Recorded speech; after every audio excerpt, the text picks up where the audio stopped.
Among this vast wilderness, much of it unexplored, some believe there could be a monster that is a living relic, hidden deep in the jungle.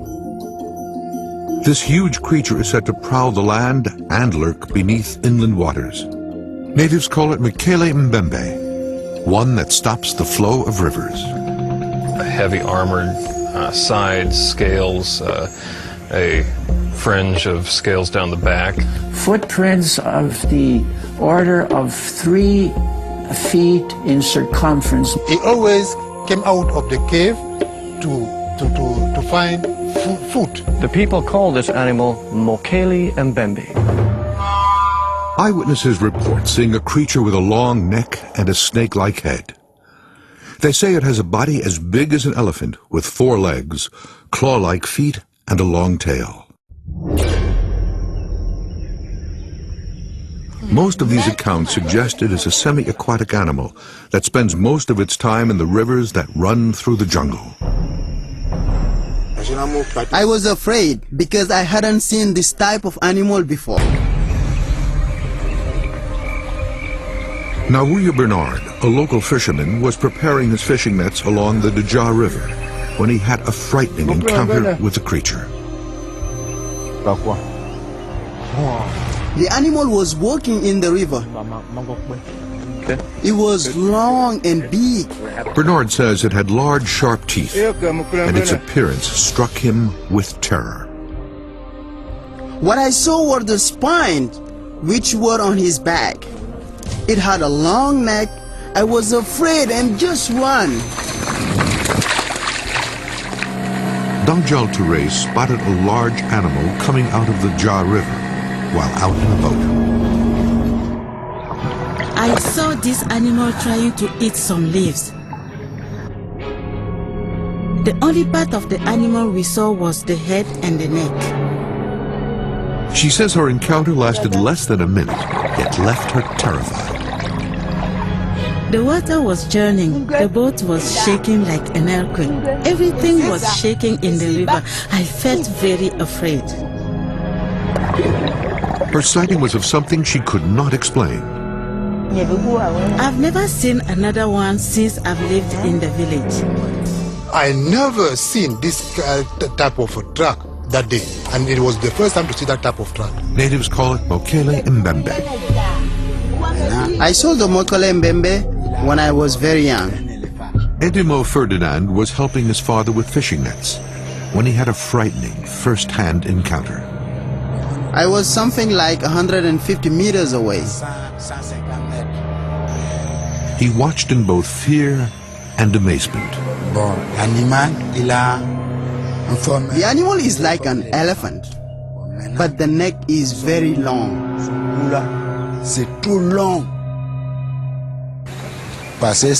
It's a very big animal. When it comes out of the water, it makes a lot of movement on the river. Not only the animal's size, but the sound that it made terrified the boy.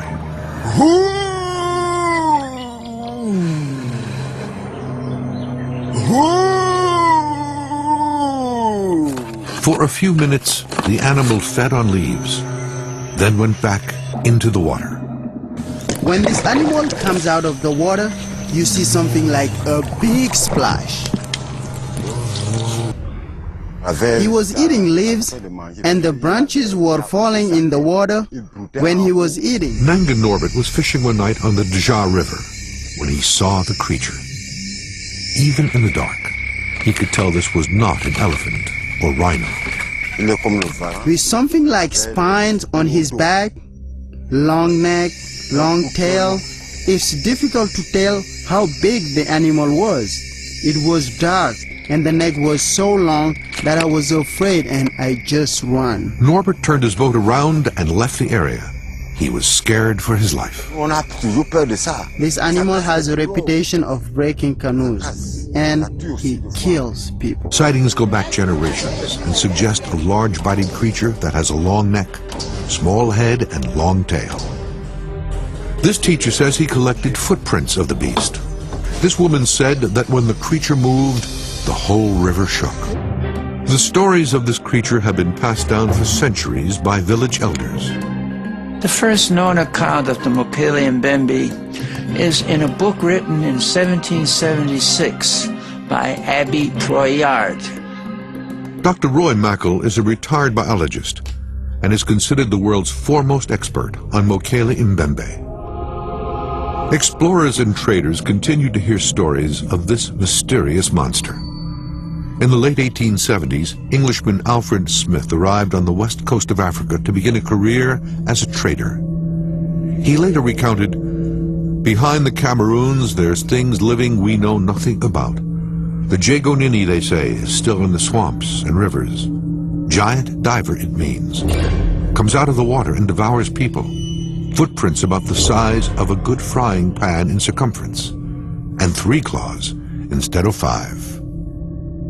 From all the evidence that we've collected, the only logical explanation is that these are surviving small dinosaurs. In the early 1980s, Mackal made 2 expeditions to Africa. He was able to collect enough eyewitness testimony to convince him a dinosaur-like creature still lived in the jungle. Descriptions matched. That is an animal of the order of 25 to 30 feet, 8, 9, 10 meters in length, reddish in color, with a frill on the back of the neck, a long head neck that looked snake-like. Mackal described the animal as reptilian. They described them as being able to submerge as a crocodile would, but they did come out on land most of the time. There just isn't anything like it at all. Witness reports indicate that the animal likely lives in the southeastern rainforest of Cameroon on the west coast of Africa. The largest group of sightings is at the meeting point of 3 rivers. The area is so remote that few Westerners have ever seen this part of the world or the massive uncharted wilderness it holds. In 55,000 square miles of unexplored jungle, there's just not been anyone around to observe the animals, except in the rare cases. Those who have seen the creature say it looks much like this one, a sauropod dinosaur, and fossilized remains have been found on every continent except Antarctica. These herbivores are members of the same family as the Brontosaurus.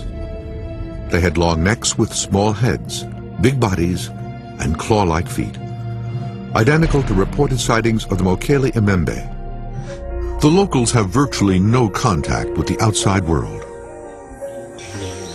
And what's so amazing about this is these people have nothing whatsoever to gain from telling stories because we don't pay them. They get no reward from us for doing this. They live in the forest, so they can easily find the difference between Mokèlé-mbèmbé and another type of animal. They don't know a bear or deer, but when Gibbons flips the pages to the drawing of a dinosaur, eyes open and fingers point. This is Mokèlé-mbèmbé, which they are. So this is how Mokèlé-mbèmbé look. Every time you talk about Mokèlé-mbèmbé to backers or to people who live around the river, they only describe it as animal with a long neck and a head like a snake. This convinces Gibbons that the sightings are not a case of misidentification. But we've come to the conclusion that this is definitely a different, unique animal in its own right. But some experts simply don't believe it is possible for such an animal to exist. Dr. Donald Prothero is a professor of geology at Occidental College in Los Angeles. He says science by nature rules out their existence. Prothero believes the sightings could be a result of mistaken identity. And they have a very different idea about what is real and what is legendary in cultures like that than we do in Western culture. Science is not about absolutes. Science is about probabilities. We never say never in science, even for things that are extremely improbable. He says science by nature rules out their existence. We never say never in science.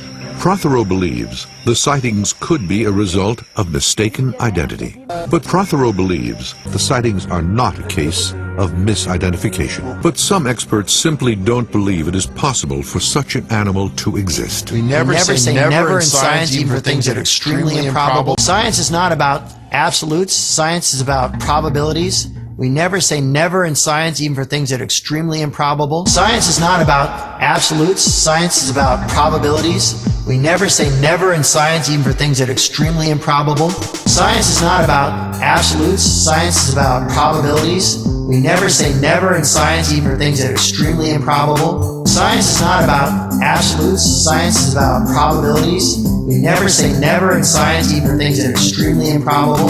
Science is not about absolutes. Science is about probabilities. We never say never in science, even for things that are extremely improbable. Science is not about absolutes. Science is about probabilities. We never say never in science, even for things that are extremely improbable. Science is not about absolutes. Science is about probabilities. We never say never in science, even for things that are extremely improbable. Science is not about absolutes. Science is about probabilities. We never say never in science, even for things that are extremely improbable.